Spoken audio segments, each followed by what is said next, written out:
Hi everyone, it's Brian again. In this video, I will show you the overview of forest laws and regulations, why we need them, and how it relates to the sustainable development. First, let's define forest laws. They are something laid down or settled, established, and enforced by authority regarding the use of forest resources. So basically, it refers to settlement of policy guidelines in the Congress or the legislative body. These guidelines are being scrutinized or reviewed by a group of people of how facts support them and how it will be implemented by the authority, specifically with the use of forest resources. The important laws and regulations concerning forestry are designed and aim to conserve forest resources in such a manner as to ensure continued supply of valuable timber and other forest products for the future. You might think this at the back of your mind. Why we need regulations of forest resources utilization?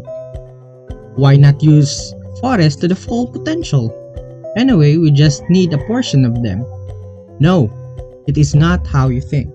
Let me show you some facts about forest.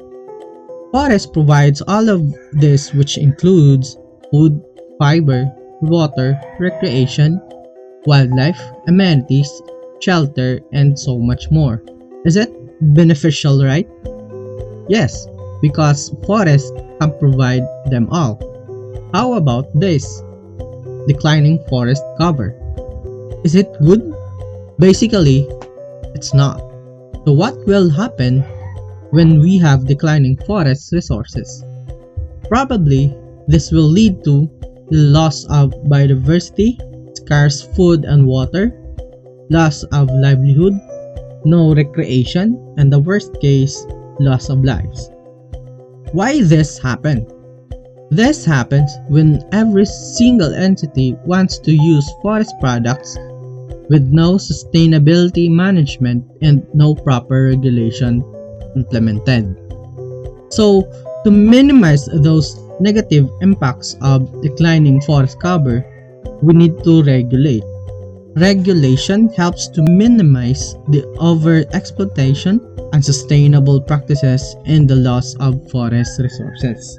With the practices abiding forest laws and regulations, everyone will benefit not just today but also other generations.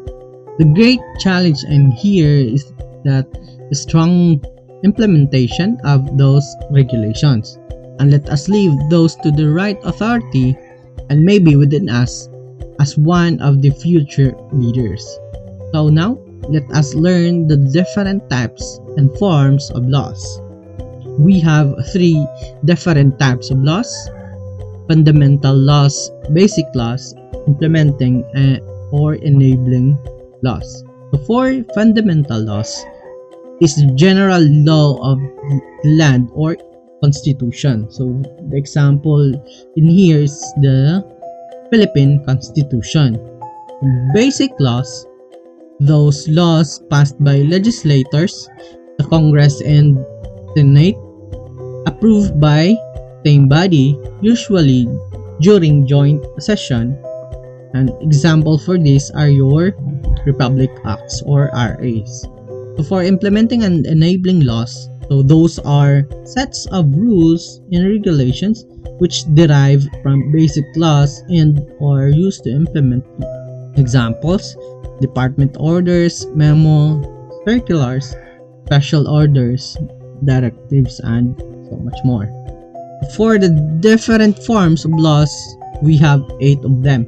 Republic Acts, law passed by the Congress; presidential decree, legislation made by the president during the martial law years, which continue to be valid unless otherwise amended or repealed by subsequent law passed by an act of Congress. Executive order, a presidential act providing for rules of general or permanent character in the implementation or execution of constitutional or statutory powers. Administrative order, an act of the cabinet or department secretary which relates to particular aspects of governmental pursuant to her or his duties as administrative head of government in the forms of department administrative order. Proclamation, an act of the president fixing a date or declaring a status or condition of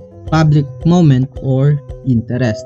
Memorandum order, a presidential act on matters of administrative detail when only concerns particular office of government. Implementing rules and regulation, IRR, a generic term used to detail legal procedures and processes designed to implement the law, usually done by a department administrative order issued by the department mandated to implement the law. Ordinance is a local law passed by the local legislative body of the province, city, municipality, or barangay, and approved by the chief executive officer, might be the provincial governor, city or municipal mayor, or barangay leader. And I think that's all for the different types and forms of laws. So for your assignment, you will provide at least 2 existing laws for each different forms, which pertains the use of forest resources. So this include the code and the title of the law. For example, Republic Act 7586 and NIPAS Act of 1992. So example laws might be derived on your locality where you live, and the expected output will be the 2 examples laws in each different form and a total of 16 laws. For any clarification, kindly drop a message in Google Classroom or in our group chat. Thank you very much and keep safe.